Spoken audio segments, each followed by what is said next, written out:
Slavnostni sprejem v predsedniški palači v izdihljajih spomladi in brez pretiranih pričakovanj. Pozdravljeni, kaj pričakujete od današnjega sprejema? Ja, sprejem protokolarni. In se veselim nekih besed, ki bodo tudi pokazale temelje nadaljne sodelovanje med uradom predsednice in seveda vlado. Najprej za tesno zaprtimi vrati predsednika, ki sta se neuradno dogovorila, da se bosta redno srečevala. Uradni del sprejema pa so bolj kot začetna organizacijska zmeda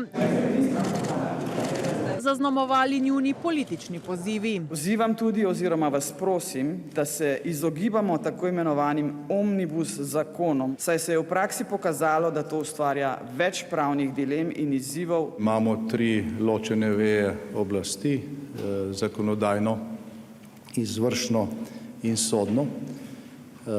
Imamo tudi funkcijo predsednika oziroma predsednice države, ki ima svoje izvirne ustavne pristojnosti. Šla pa sta predsednika tudi na spolzek teren, Janša z opominom na predsedničino povolilno odločitev. Ta vlada sicer ni nastala na podlagi mandata, ki bi prišel strani predsednice oziroma predsednika, ampak na podlagi 48 podpisov poslank in poslancev. Po vladnem spustu in predsedničinem dvigu palestinske zastave pa še ena nevralgična točka, zunanja politika. Glejte, v demokraciji imamo glede takšnih in drugačnih tem lahko tudi malenkostno drugačna stališča, ampak kar se tiče potem zunanje politike, je pa ena in ta je slovenska. Z nekaterimi rečmi sem se strinjal, z nekaterimi pa ne, nihče ni popoln. S čim se niste strinjali?